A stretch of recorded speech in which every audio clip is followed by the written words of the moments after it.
হরে কৃষ্ণা। সুধী গৌরভক্ত মণ্ডলী, আগামী 30শে আগস্ট 13ই ভাদ্র শুক্রবার শ্রী শ্রী অন্নদা একাদশী ব্রত আমাদেরকে পালন করতে হবে। তো আজ আমরা এই ভিডিওর মাধ্যমে জানব এই ব্রতের মাহাত্ম্য কথা এবং কোন সময়ের মধ্যে আমাদেরকে ব্রতের পালন করতে হবে। আমরা যদি নির্দিষ্ট সময়ের মধ্যে ব্রতের পালন যদি না করতে পারি তাহলে কিন্তু ব্রতের ফল নিষ্ফল হয়ে যায়। এবং আমরা শ্রবণ করব কিভাবে সমগ্র আর্যাবর্তের রাজা হরিশ্চন্দ্র এই ব্রত পালন করে সমস্ত পাপ থেকে মুক্ত হয়ে গিয়েছিলেন, সেটি আমরা আজ ভক্তি সহকারে শ্রবণ করব।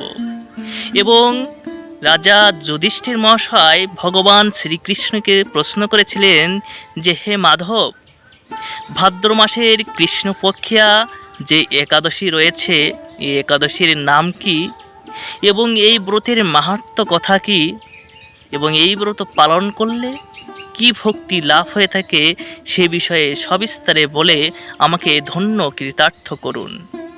ভগবান শ্রীকৃষ্ণ এমনিভাবে প্রত্যেক একাদশীর ব্রত কথা এবং ব্রতের মাহাত্ম্য কীর্তন করে করে ভগবান শ্রীকৃষ্ণ যুধিষ্ঠির মহাশয়কে শ্রবণ করিয়েছিলেন।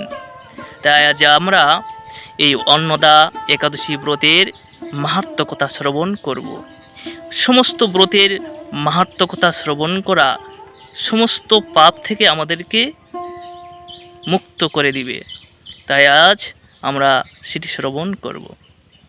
ভগবান শ্রীকৃষ্ণ তখন যুধিষ্ঠিরকে বলছেন যে, হে রাজন, ভাদ্র মাসের কৃষ্ণপক্ষিয়া যে একাদশী এই একাদশীর নাম হচ্ছে শ্রী শ্রী অন্নদা একাদশী। এই তিথি সর্বপাপ ও বিনাশিনী। যিনি শ্রীহরির অর্চনী এই ব্রত পালন করেন তিনি সর্বপাপ থেকে মুক্ত হয়ে যান। এমনকি এই ব্রতের নাম শ্রবণেই রাশি রাশি পাপ বিদূরিত হয়ে যায়। এই ব্রতের নাম শ্রবণ করলে সমস্ত পাপ বিদূরিত হয়ে যায়। তারপরে এই ব্রত প্রসঙ্গে একটি পৌরাণিক ইতিহাস রয়েছে। প্রাচীনকালে হরিশ্চন্দ্র নামে এক নিষ্ঠাপরায়ণ সত্যবাদী চক্রবর্তী রাজা ছিলেন। এই হরিশ্চন্দ্র হচ্ছে ভগবান রামচন্দ্রের পূর্বজ। পূর্ব কর্মফল ও প্রতিজ্ঞার সত্যতা রক্ষায় তিনি রাজ্যভ্রষ্ট হয়ে যান। অবস্থা এমন যে তিনি নিজের পুত্র এবং অবশেষে নিজেকেও পর্যন্ত বিক্রি করতে বাধ্য হলেন। হে রাজেন্দ্র, এই পুণ্যবান রাজা চণ্ডালের দাসত্ব স্বীকার করেও সত্য রক্ষার্থে দৃঢ় নিষ্ঠা প্রদর্শন করেছিলেন। তিনি শ্মশানে মৃত ব্যক্তির বস্ত্রও কর রূপে গ্রহণ করেছিলেন। এইভাবে তার বহু বছর কেটে গেল। দুঃখ সাগরে নিমজ্জিত হয়ে কি করি, কোথায় যাই, কিভাবে এ দুঃখ দুর্দশা থেকে উদ্ধার পাই, এই চিন্তায় তিনি দিন রাত্রি বিভোর হলেন। এমন সময় দৈবক্রমে পরদুঃখ দুঃখী গৌতম ঋষি রাজার কাছে এসে উপস্থিত হলেন। রাজা মুনিকে দর্শন করে ভক্তি ভরে প্রণাম করলেন। করজোড়ে তার সামনে দাঁড়িয়ে একে একে নিজের সমস্ত কথা ঋষিকে জানালেন। রাজার দুঃখের কথা শুনে মুনিবার বিস্ময়াপন্ন হলেন। অত্যন্ত ব্যথিত হয়ে তিনি বললেন, হে রাজন, ভাদ্র মাসের কৃষ্ণপক্ষের একাদশী অন্নদা জগতে প্রসিদ্ধ। আপনি এই ব্রত পালন করুন। এই ব্রত প্রভাবে আপনার সমস্ত পাপের বিনাশ হবে। আপনার ভাগ্যবশত আগামী 7 দিন পরেই এই তিথির আবির্ভাব হবে। ওই দিন উপবাস থেকে রাত্রি জাগরণ করবেন। এইভাবে ব্রত উদযাপনে আপনার সমস্ত পাপ ক্ষয় হয়ে যাবে। হে রাজন, আপনার পূর্ণ প্রভাবে আমি এখানে এসেছি জানবেন। এই কথা বলে গৌতম মুনি অন্তর্ধান হলেন। ঋষিবরের উপদেশ মতো তিনি শ্রদ্ধা সহকারে এই ব্রত করলেন। তার ফলে তার সমস্ত পাপ দূর হল। হে মহারাজ, এই ব্রতের প্রভাব শ্রবণ করুন।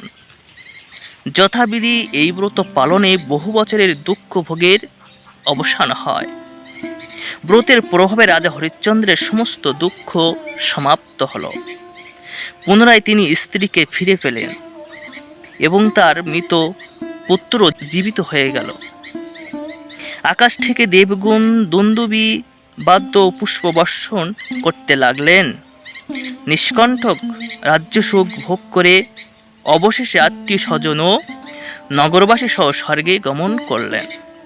যে মানুষ নিষ্ঠা সহকারে এই ব্রত করেন তিনি শ্রীহরি চরণে ভক্তি লাভ করে অবশেষে দিব্যধামে গমন করেন। এই ব্রতের মাহাত্ম্য পাঠ ও শ্রবণে অশ্বমেধ যজ্ঞের ফল লাভ হয়ে থাকে। এই ব্রতের মাহাত্ম্য যারা শ্রবণ করেন তাদেরও অশ্বমেধ যজ্ঞের ফল লাভ হয়ে থাকে। ওই যজ্ঞ করলে যে ফল হয়ে থাকে অন্নদা একাদশী ব্রত পালন করলে এবং এর মাহাত্ম্য শ্রবণ করলে একই ফল লাভ হয়ে থাকে। তাই আমাদেরকে প্রত্যেক একাদশী পালন করতে হবে, ব্রত করতে হবে এবং নির্দিষ্ট সময়ের মধ্যে ব্রতের পালনটা করতে হবে, না হলে ব্রতের ফল কিন্তু নিষ্ফল হয়ে যাবে। যথা সময়ের মধ্যে ব্রতের পালন করা বিধেয়। ব্রতের পালনের সময় হচ্ছে বাংলাদেশ সময় 31শে আগস্ট শনিবার 9:32 মধ্যে যথাসময়ে পালনটি করতে হবে এবং ভারতীয় সময় পালন করতে হবে 31শে আগস্ট শনিবার 9:02 মধ্যে। এই ব্রতের পালন করতে হবে।